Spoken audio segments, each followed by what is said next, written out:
Okay हाँ He's here. Please come भाई हिंदी में बैठिए। सो आप भूर सिंह मीना जी करौली राजस्थान से हैं।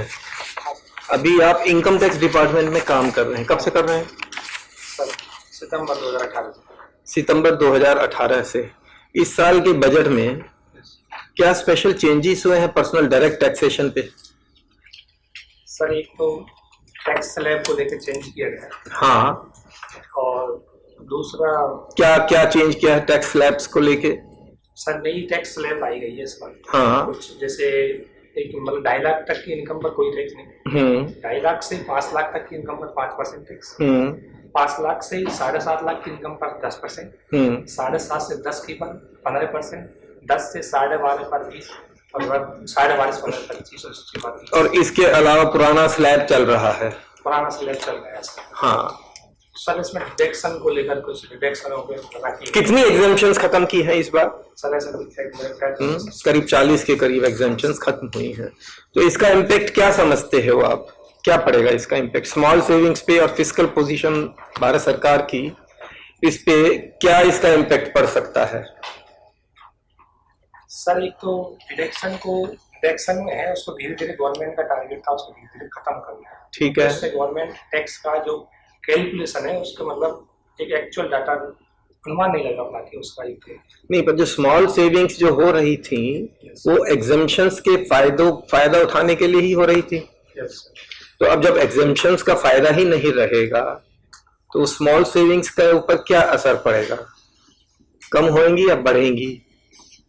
सर इसके लिए गवर्नमेंट कुछ और नहीं हो पाए कर सकती है, लेकिन गवर्नमेंट सेविंग को तो बनाए रखेगी सर। सेविंग तो इकोनॉमी के लिए थोड़ा जरूरी है। नहीं तो गवर्नमेंट क्या नहीं, अभी जो उन्होंने किया है इसका इम्पैक्ट तो कम ही होना है। नहीं, इसमें गवर्नमेंट ने जो टैक्स स्लैब को लेकर के आया है उसमें फाइनेंस मिनिस्टर ने ये भी कहा था कि अगर रिडक्शन भी नहीं लेंगे तो 15 लाख तक की अगर किसी व्यक्ति की इनकम है तो उसे 78,000 रुपये का लगभग उसकी सेविंग। इसके पीछे कारण क्या है ये चेंज करने का?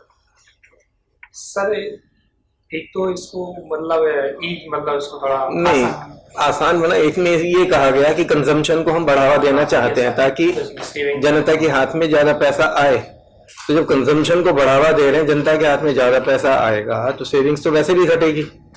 एक तरफ उधर स्मॉल सेविंग्स में कम हो रहा है, एक इधर से तो इसका इम्पैक्ट जो फिस्कल भारत सरकार स्मॉल सेविंग्स फंड का इस्तेमाल कैसे करती है? सर इन्वेस्टमेंट के लिए। किसके इन्वेस्टमेंट के लिए? किसमें इन्वेस्टमेंट होता है स्मॉल सेविंग फंड के? सर जो अवसंरचना के विकास में इन्वेस्टमेंट करती है। किसमें? अवसंरचना इंफ्रास्ट्रक्चर सर। NHI बॉन्ड्स में। हाँ सर NHI बॉन्ड्स में और फिस्कल डेफिसिट को पूरा करने के लिए। तो जब वो कितनी ही कम हो जाएगी स्मॉल फंड्स की, स्मॉल सेविंग फंड्स की, तो ऑटोमेटिकली गवर्नमेंट का रिकोर्स जो है स्मॉल ये जो फिस्कल फंडिंग का कम हो जाएगा। सर वर्तमान की जो आर्थिक स्थिति है उसके आधार पर। अच्छा ये बताइए, कंजम्पशन बढ़ाना चाह रहे हैं। ये बताइए टैक्स टेररिज्म क्या है? Sorry sir. टैक्स टेररिज्म आजकल सब इंडस्ट्री वाले बोलते हैं। नहीं, आतंकित कर रखा है लोगों को, डरा धमका रखा है। बजाज जी कह रहे थे कि हम लोग भटरिया को मुंह नहीं खोलता है, लेकिन सर अभी गवर्नमेंट कुछ उपाय भी कर रही है। मतलब टैक्स टेररिज्म तो मेरे को कंफर्म पता है। अच्छा, जो चार्टर ऑफ डायरेक्ट टैक्सेस जो अभी बजट में कहा गया हम लेके आएंगे, ये क्या पर्पस है, क्या होता है ये, इसका पर्पस क्या होता है? सर इसमें जो भी अधिकारी हैं उनके उत्तरदायित्व और कौन से अधिकारी से संबंधित कौन सा कार्य है उसके बारे में पब्लिक को चार्टर एक्ट के बारे में, चार्टर एक्ट आएगा मतलब उससे पता लग जाएगा। तो पब्लिक रूप से अपनी एक तरह से जिम्मेदारी रेस्पॉन्सिबिलिटी बढ़ेगी सर। आपकी पोस्टिंग कहाँ पे अभी? सर पहले भी औरंगाबाद थी, अब लास्ट 2 मंथ। औरंगाबाद महाराष्ट्र में या बिहार में? सर औरंगाबाद महाराष्ट्र में। वहाँ पे आसपास की घूम के आए हो कहीं? सर बीबी का मकबरा देखा सर। बीबी का मकबरा देखा, और क्या है वहाँ? दौलताबाद सर। दौलताबाद देखा है वो जो। हाँ सर। और एक वहाँ पे क्रेटर है 50,000 साल पुराना, औरंगाबाद के पास 130 किलोमीटर दूर। सुना उसके बारे तो में? गुफाएं हैं सर उनकी, गुफाएं तो एलोरा अजंता गुफाएं। हाँ नहीं वो तो है ही है, अजंता एलोरा भी है। अच्छा, आपके पिताजी एग्रीकल्चरिस्ट हैं, कितनी जमीन है? सर हमारा 10 बीघा जमीन। 10 बीघा जमीन है, सालाना इनकम आपने कुल 40,000 दिखाई है, खर्चा कैसे चलता है? सर 40 इसमें मतलब जो घर वाले खुद भी श्रम करते हैं उसमें खुद शामिल होते हैं, उनकी इनकम उनके एक्सपेंडिचर में आ जाती है, उनको इनकम मतलब एग्रीकल्चर इनकम से जनरेट नहीं होगी क्योंकि वो तो एक्सपेंडिचर में आ जाती है, तो घर वालों को जो परिश्रम से जो इनकम मिलती है उस पर भी हमारा खर्चा जाता है। अच्छा, तो मतलब आपने नेट इनकम दिखाई है एग्रीकल्चर से, जो घर वालों को जो परिश्रम पारिश जो मिल रहा है वो आपने इसमें इंक्लूड नहीं किया है। ओके ठीक है। जब आप वहां पर थे औरंगाबाद में, और इतिहास आपका एक सब्जेक्ट भी रहा है, तो उसमें कुछ बताएंगे कि ये कितनी बार बसा औरंगाबाद? एक बार तो दौलताबाद कहलाता है, मोहम्मद बिन तुगलक के जमाने में आपने सुना होगा दौलताबाद के। उसके बाद उससे पहले भी कोई राजधानी रही होगी, यादव किंगडम हुआ करता था, मलिक कफूर वहां गया था, उसी किले पर गया था। अलाउद्दीन खिलजी नहीं, मलिक कफूर का वहां पर मूवमेंट हुआ था। उसके बाद औरंगजेब भी पूरे जीवन के 17 साल वहां जूझता रहा, है ना? तो आपने बीबी का मकबरा देखा, तो क्या खासियत लगी आपको? सर बीबी का मकबरा एक तो ताजमहल की जो है, दक्षिण भारत का ताजमहल उसे कहा जाता है इसको महल। दूसरी बात, इसको मुख्य रूप से औरंगजेब दक्षिण भारत में अपना प्रभुत्व के लिए, दक्षिण भारत पर अपना नियंत्रण के लिए दक्षिण भारत की राजधानी में औरंगाबाद को विकसित करना चाहता था, तो उसमें मतलब अपनी सबसे महत्वपूर्ण जगह के रूप में उसको बताने के लिए उसने बीबी का मकबरा भी वहां पर बनाया। बीवी का मकबरा तो उसकी पत्नी मर गई होगी, जैसे शाहजहां की मर गई थी, उसने बनाया होगा। सर तो निश्चित रूप से ये बात तो है ये कि उसने अपनी पत्नी के उसमें याद में बनवाया था, लेकिन कोई शासक अपनी सबसे महत्वपूर्ण चीज, जो सबसे महत्वपूर्ण चीज होती है उसको महत्वपूर्ण स्थान पर ही, जहाँ पर वो सबसे ज्यादा उसका राजनीतिक रूप से होगा, तो उस आधार पर दक्षिण भारत में उसको मतलब नियंत्रण के आधार पर उसने बीवी का मकबरा बनाया। तो सफलता मिली उसको दक्षिण भारत में पूर्ण रूप से सफलता नहीं मिली, लड़ते लड़ते मर गया। नहीं सर, लड़ते दक्षिण भारत से लड़ते हुए नहीं मरा, लेकिन नियंत्रण नहीं कर सका, जैसे कई शासकों को दक्षिण भारत की। उसकी मजार कहाँ पर है औरंगजेब की? सॉरी सर, वहां नहीं गए सर? सॉरी, हाँ मैं गया था औरंगजेब की मजार तो देखी होगी, उसके ऊपर तो लगा भी नहीं, उसके ऊपर तो कोई पत्थर भी नहीं लगाया, वो तो ऐसी खुली हुई है, मिट्टी के ऊपर पड़ी हुई है, जो जाली लगाई होगी अंधेरे में लगाई है। तो आपने ऑस्टेरिटी, सच्चा मुसलमान था, तो उसने जो अपनी बीवी के लिए इतना खर्चा कर दिया, अपने ऊपर भी नहीं खर्चा किया। सर औरंगजेब मतलब पर्सनली चीजों को लेकर ज्यादा नहीं था, एक डेडिकेटेड शासक के रूप में उसने काम किया था। कई चीजें थी जो एक शासक सुख भोग करता है, ऐसी प्रवृत्ति औरंगजेब में कम देखा। औरंगजेब वहां पर उसने बसाने की कोशिश करी, तो बसा पाया कि नहीं बसा पाया? शहर बस पाया कि नहीं बस पाया? मोहम्मद बिन तुगलक तो वापस चला गया उल्टे पांव। सर औरंगाबाद शहर तो बसा हुआ है। बसा हुआ है औरंगाबाद।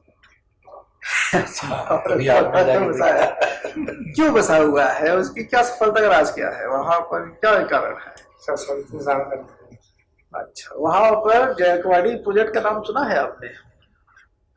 जयकवाड़ी प्रोजेक्ट पैठन के पास ये जो नदी है, महानदी, उसके ऊपर उन्होंने एक बांध बनाया है जहाँ से पानी लेकर के औरंगाबाद तक लाई है, जिसके कारण ही मराठवाड़ा रीजन के तेजी से विकास के लिए वहाँ इंडस्ट्रियलाइजेशन हुआ है। और उसके बाद ही वहाँ पर आज की तारीख में जो कुछ दिखाई दे रही है प्रॉस्पेरिटी या एक्सपेंशन, वो उस पानी की देन है। तो आप ये बताइए कि जो आपका सिल्क रूट था उसमें इस स्थान का क्या महत्व था? इसके जो आपका साउथ, एक जो ऊपर से सिल्क रूट जाता था वो सीधे सीधे आता था साउथ इंडिया जाने के लिए। दो ही जगह है, तो नागपुर से जाओ या आप इधर से औरंगाबाद पैठन से जाओ। साउथ जाने के लिए डेक्कन में एंट्री के लिए यही 2 पॉइंट है, और साउथ के लिए यही रूट था। और ये अजंता जो ये गुफाएं दिखाई दे रही है, बुद्धिस्ट इन्फ्लुएंस दिखाई दे रहा है, वो इसी कारण दिखाई दे रहा है।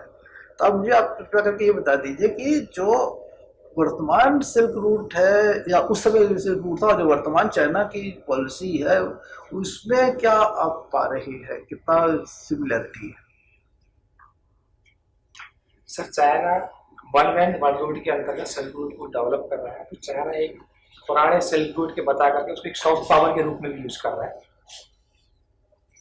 उस समय चाइना ये मतलब सिल्क रूट का जो व्यापार एक व्यापारिक उद्देश्य मेन था इसमें, लेकिन वर्तमान में अगर चाइना का ये देखा जाए तो चाइना इसमें रणनीतिक रूप से भी इसको यूज कर रहा है और यूरोप सहित मुख्य रूप से एशिया और यूरोप और इसके साथ अफ्रीका में भी अपनी पहुंच बढ़ाना चाह रहा है। तो उसके बाद चाइना पश्चिमी एशिया से तेल का आयात करता है, तो वो हिंद महासागर पर अपनी निर्भरता को कम करने के लिए, उसमें विविधता लाने के लिए सिल्क रूट को मतलब बंगाल मतलब उसको बनाना है सब। तो उससे चाइना का मुख्य उद्देश्य स्ट्रेटेजिक मतलब रणनीतिक महत्व है। जब सिल्क रूट का पार्ट हिंदुस्तान तो हुआ करता था, बड़ा इम्पोर्टेंट था, सिल्क रूट नीचे आता ही था, वहाँ से होटल से नीचे आया करता था। तो अब चाइना ये सारे मूवमेंट से भारत के अपना पल्ला झड़े हुए है। सर इसमें मुख्य विवाद जो चाइना पाक को इकोनॉमिक कॉरिडोर है उसको लेकर हमारा मेन विवाद है, क्योंकि वो हमारे पीओके से होकर गुजरता है और कोई भी राष्ट्र अपने संवेदनशील जो राष्ट्रीय हित होते हैं उनसे समझौता नहीं कर सकते, और चूंकि हमारी संप्रभुता से जुड़ा हुआ मामला है किसी भी प्रकार से। ठीक है, आपने एक शब्द इस्तेमाल किया सॉफ्ट पावर। इस शब्द का इस्तेमाल किस सोशल साइंटिस्ट ने किया? सॉरी सर, ये बड़ी मशहूर कॉन्सेप्ट है जिसका माला सारे स्टेट्स करते हैं, लेकिन किसी सोशल साइंटिस्ट ने इसको सर पढ़ा है, रिकॉल नहीं होगा सर। क्या है सॉफ्ट पावर? आपको बना दिया जाए इंडिया एम्बेसडर टू चाइना, तो इंडिया का सॉफ्ट पावर कहा जाए आपको कि अब आप प्रमोट कीजिए चाइना, नाम छोड़ दीजिए, लेकिन कॉन्सेप्ट तो समझते हो। सॉफ्ट पावर मुख्य रूप से वैचारिक और सांस्कृतिक मुद्दों को लेकर होता है। इसमें हमारे जो भी ऐतिहासिक जो हमारी संस्कृति है उसके प्रभुत्व को मतलब हम दूसरे उसको दिखाते हैं। एक इसमें एक पक्ष जो हमारे डायस्पोरा होते हैं उसको भी सॉफ्ट पावर के रूप में हम काम करते हैं मतलब। तो अगर चाइना में हमारे सॉफ्ट पावर के रूप में हमारे जो स्टूडेंट्स हैं वो चाइना में स्टडी करते हैं, तो उसको लेकर भी हम उनको और ज़्यादा बढ़ाएंगे, तो वो भी चाइना के मतलब सॉफ्ट पावर के रूप में काम करेगा। तो उसी बात हाल ही में जो अनौपचारिक वार्ता मामल्लपुरम में हुई थी वो भी एक सॉफ्ट पावर का ही हिस्सा था। मैं दोबारा इसको रिफॉर्मुलेट कर रहा हूँ। आप एकेडमिशियन नहीं, जर्नलिस्ट भी नहीं, आप एक एक्शन मैन वाले नौकरी में जाने का इरादा रखते हैं, चाहे IAS में या IFS में। अब आपको एक्शन मैन बना दिया गया, कहा गया कि अब आप ऑपरेशनली सॉफ्ट पावर को हिस्सों खंडों में बांटिए और इम्प्लीमेंट कीजिए, तो आप क्या करेंगे? हाउ विल यू, मतलब आप कैसे उसको एक्शनेबल पॉइंट में बनाकर सामने वाले को बेचेंगे? सर सॉफ्ट पावर को मुख्य रूप में मतलब एक तो इसको सांस्कृतिक आधार पर हमारी प्राचीन फिर आप उसी में जा रहे हैं, कैसे इसको तोड़ेंगे और फिर कैसे बेचेंगे, क्या करेंगे? आपका हिस्ट्री विषय रहा है, हिस्ट्री तो बहुत विशाल चीज है, हिस्ट्री के कौन से भाग में आप मजबूत हैं? कॉमन नॉलेज तो नहीं कह सकते, कॉमन नॉलेज से क्या मतलब? एंशिएंट मेडिवल की मॉडर्न कौन सा हिस्सा आपके भारत किसमें है? सर मॉडर्न हिस्ट्री के बारे में थोड़ा ज़्यादा तुलनात्मक रूप से ज़्यादा है। अच्छा, तो जिन्ना के बारे में कुछ बताइए। आजकल तो बहुत न्यूज में जिन्ना ही छाए रहते हैं। सर जिन्ना वर्तमान में पाकिस्तान के राष्ट्रपिता और प्रथम गवर्नर थे पाकिस्तान के। जिन्ना ने मुख्य रूप मतलब प्रारंभिक रूप से जिन्ना कांग्रेस में शामिल थे, कांग्रेस में भी शामिल रहे थे और उसमें मतलब शुरुआती दौर में हिंदू मुस्लिम एकता के विपक्ष रहे थे, लेकिन बाद में कुछ परिस्थितियों की वजह से जिन्ना द्विराष्ट्र सिद्धांत को स्वीकार किया, उसके आधार पर उसने पाकिस्तान का आजाद। तो मुसलमान कब बने जिन्ना? इसके बारे में परिस्थितियां होता है, तो परिस्थितियों के कारण क्या? मुसलमान तो थे ही। हाँ सर, मुसलमान तो थे नहीं, क्या परिस्थितियां थी जो कि वो सर परिस्थितियां मुख्य रूप मुसलमान नहीं थे, कौन? ये तो बनिया था वहाँ का, गुजरात का। मोहम्मद अली जिन्ना। हाँ जी, उसके एंसेस्टर्स बने होंगे ना मुसलमान। नहीं पता नहीं है, कन्वर्ट बात हमने पढ़ा। ये तो कन्वर्टेड, सारे कन्वर्टेड हैं। उमेश जी कन्वर्टेड। ये तो सारे ही कन्वर्टेड हैं इंडिया में जितने मुसलमान हैं। ओरिजिनल कौन है? जो अरब से आए थे वो थोड़े गवर्नर थे पाकिस्तान के, राइट? देखा वो परिस्थितियां क्या थी जिसके कारण जो वो द्विराष्ट्र को इन्होंने अडॉप्ट किया परिस्थितियों वश। क्या परिस्थितियां थी? आपने इस्तेमाल किया शब्द परिस्थितियां। सर एक मुख्य परिस्थिति तो जब 1935 के अधिनियम के बाद जब विधानसभा चुनाव हुए थे, उन चुनावों में मुख्य मुस्लिम लीग को मतलब वोटिंग है, मतलब विजेता कम क्षेत्रों में रही थी। दूसरी बात, बंगाल में कांग्रेस ने मतलब चुनाव से पूर्व एग्रीमेंट किया था कि अगर जॉइंट सरकार बनेगी तो सरकार बनाएगी, लेकिन उसके बाद सरकार उन्होंने मतलब जब कांग्रेस को बहुमत मिला तो कांग्रेस ने सरकार तो मतलब बेट्रेयल हुआ। तो उससे उनको थोड़ा ये लगा कि उनको मुख्य रूप से अगर पॉलिटिकल बेट्रेयल था, तो उनको लगा कि आजाद भारत में भी ऐसा ही होता रहेगा। तो द्विराष्ट्र की अवधारणा पहले किसने दी थी? जिन्ना ने दी थी या उससे पहले किसी और ने दी थी? सर जिन्ना से पहले और थे, नाम नहीं। ये बताइए कि संविधान कॉन्स्टिट्यूएंट असेंबली की बात किसने उसको, कौन उसका अवधारणा किसने किया, उसका चेयरमैन कौन था, उसके बारे में थोड़ा बताएंगे? कितनी कमिटीज थी? संविधान के आप डिफेंडर बनने जा रहे हैं। कॉन्स्टिट्यूएंट असेंबली वो तो जो आपके चेयरमैन थे वो तो डॉक्टर अम्बेडकर थे। वो तो ड्राफ्टिंग कमेटी के चेयरमैन थे। कॉन्स्टिट्यूएंट असेंबली के चेयरमैन कौन थे? असेंबली के चेयरमैन सच्चिदानंद जी का क्या रोल था? सर वो अस्थायी अध्यक्ष थे सर। सच्चिदानंद क्या थे? अस्थायी अध्यक्ष। अस्थायी अध्यक्ष। Yes sir. कितनी कमिटीज, कितनी नया नॉलेज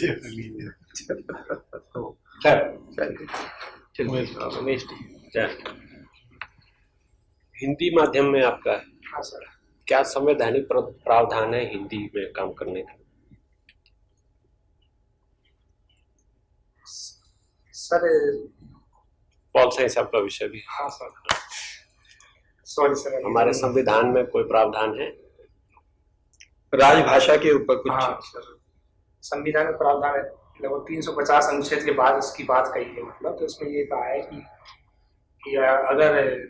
अगर मतलब जो राज्य है, मतलब केंद्र सरकार है, राज्य को मतलब अगर इसको बढ़ावेगी वो कर सकते हैं। मतलब ये इसको बढ़ाने के लिए मतलब उसकी राष्ट्रीय भाषा के रूप में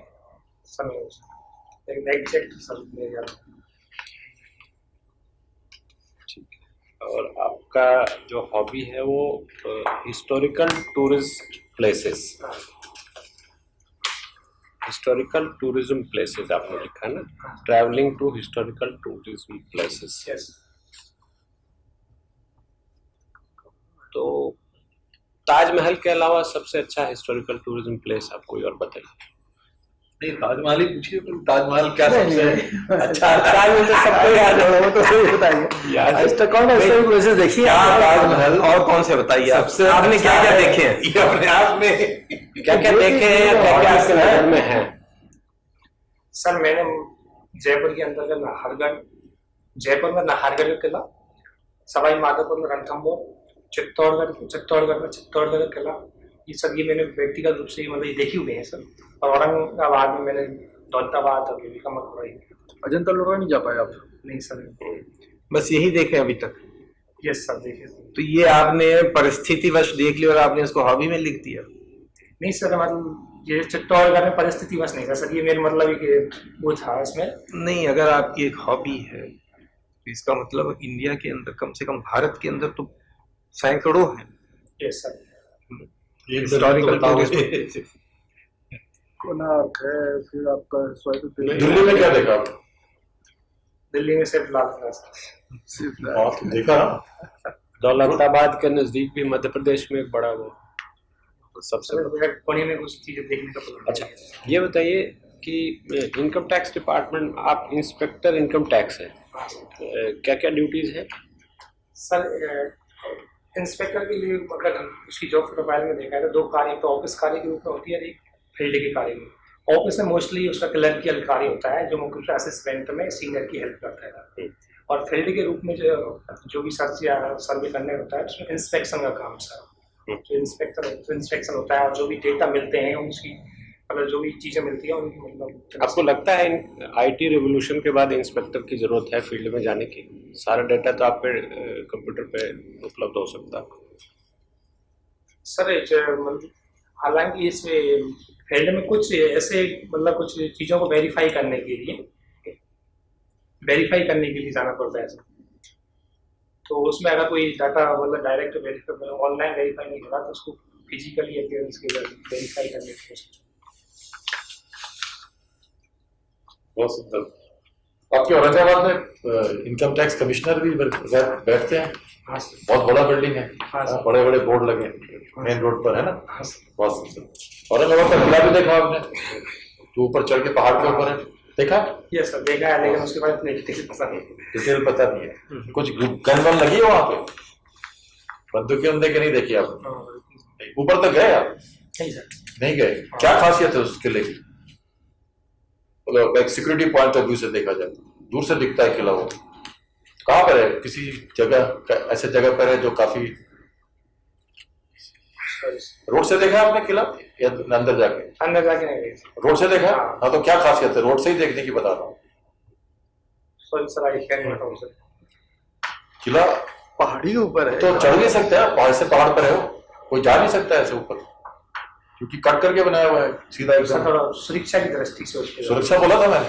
सुरक्षा की दृष्टि से। तो हाँ, दूसरी बात, आप इनकम टैक्स इंस्पेक्टर हैं हाँ सर।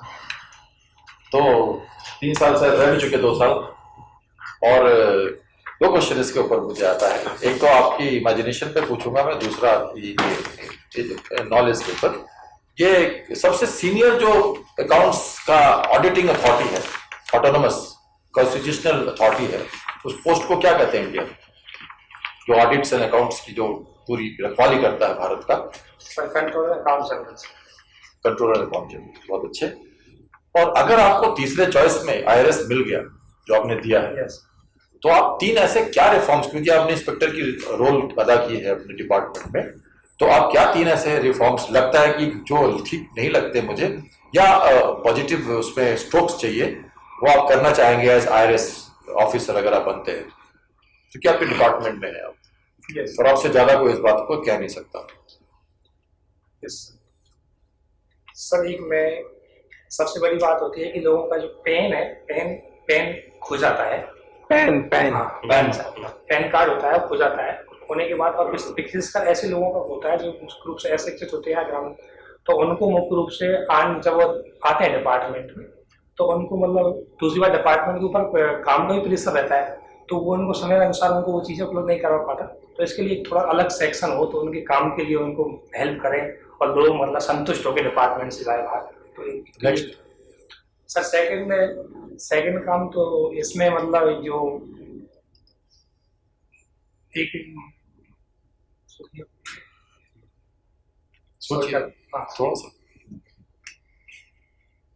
सर दूसरा काम मुझे मतलब कई चीज़ों मतलब रिपोर्ट्स को लेकर है। कई रिपोर्ट है जिनको मतलब सीनियर्स होते हैं, सीनियर ऑफिसर होते हैं, कई बार मतलब बार मतलब हर एक दिन में या 1-2 दिन में रिपोर्ट मांगते हैं, तो उनकी बजाय 1-2 दिन की बजाय उस पर वीकली मांगे, तो उसमें एफिशिएंसी भी आती है। पूरे भारत के बारे में सोचिए, देश के बारे में सोचिए, विदेशों के बारे में सोचिए, बड़ी सोच थोड़ी दीजिए मुझे। सॉरी सर, सोचेंगे कि लास्ट क्वेश्चन मेरी तरफ से, ये लीजिए आप, पकड़िए इसको, आइए इसको हाथ पोंछने के अलावा 5 तरीके इसके बजाय जिस तरह से आप इसको यूज कर सकते हैं। सोच के 10 सेकंड सोच लीजिए, 10 सेकंड। 5 दूसरे चीज जो आवश्यकता है इससे आप कर सकते हैं पूरी, या इसकी यूज कर सकते हैं, उपयोग कर सकते हैं इसको हाथ पोंछने के अलावा।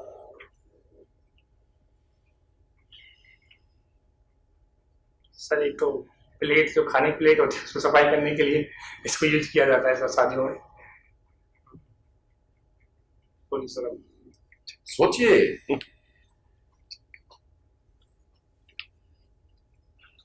नहीं समझ आ रहा है, इसी पर लिख लीजिए।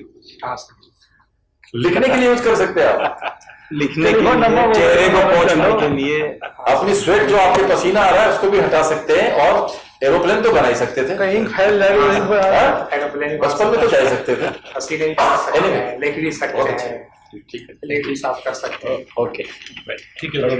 एक ना अभी और एक जरा ये विश्वास अभी जो स्कीम आई है नई, एक क्या मैं पूछ लेता हूँ आपसे कि ये जो आपने सिक्किम का आर्डर नंबर 1 पे डाला है, जो आपका जोन 4 है, जो बड़ी बड़ी स्टेट्स हैं, असम मेघालय भी है, वेस्ट बंगाल भी है उस वाली जोन में, तो उसमें आपने जो नंबर 1 प्रेफरेंस दी है वो सिक्किम की दी है, कोई विशेष कारण सर ध्यान नहीं लगाया? नहीं सर, विशेष कारण ये था कि मतलब ऐसा मानते हैं कि वैकेंसी कम होती है तो स्लिप हो जाता है ये जोन, इसलिए सर स्लिप हो जाता है जोन, क्या मतलब? इसमें वैकेंसी होगी तो दूसरे जोन में कन्वर्ट चल जाएंगे उसमें, तो उसकी प्रेफरेंस के लिए। विश्वास जो स्कीम है आपकी अभी, विवाद से विश्वास, यस ये कहाँ तक सफल हो सकती है? प्रेशर आया होगा तो आपके भी ऊपर, है ना? अभी डेटा 31 मार्च से पहले कंप्लीट करने हैं सारे केसेस। हाँ सर, डेटा मांगा हुआ है। हाँ, तो आप अभी दिन रात काम कर रहे हैं? यस, अभी तो मैं तो छुट्टी हूँ लेकिन काम धंधा चल रहा है सर। हाँ, तो आपको क्या लग रहा है इसमें सक्सेसफुल होंगे? क्योंकि सरकार का तो डेफिसिट हो रहा है बजट। यस सर, काफ़ी चीज़ें इसमें पेंडेंसी है, उसको लेकर कुछ पेंडेंसी है तो गवर्नमेंट चाहती है कि उसमें कुछ रियायत देकर के उनको पेंडेंसियों को कम किया जाए। मेन टारगेट गवर्नमेंट का यही था ताकि नए कोई मामले आए तो हमें एफिशिएंसी बढ़े। तो इसलिए मतलब, तो अगर इसको थोड़ा धीरे धीरे किया जाएगा, कुछ जैसे एकदम से मतलब इसको एक टाइम दे करके इसको और उन्हें धीरे धीरे किया जाए तो धीरे धीरे इसमें सक्सेसफुल होने के चांस ज़्यादा है, बजाय एकदम से मतलब एकदम से सर इसमें, क्योंकि डेटा बढ़ा है। पर पैसा तो तुरंत चाहिए सरकार को। सर अब ये तो एक इंसेंटिव स्कीम दी है उन्होंने कि जो मतलब अगर ऐसा चाहते हैं कि उन्हें मुख्य रूप से मतलब इंटरेस्ट से फ्री चाहिए या अन्य पेनल्टी उनको लगते हैं उनसे फ्री चाहिए, तो अगर कोई टैक्स पेयर इंटरेस्ट होगा तो वो इस तरह की मतलब उनको कर सकेगा, तो उससे गवर्नमेंट को पैसा भी आएगा, वो अपनी जो बची हुई जो भी पेंडेंसी है मतलब उसको। चलिए ठीक है, thank you. Okay, thank you.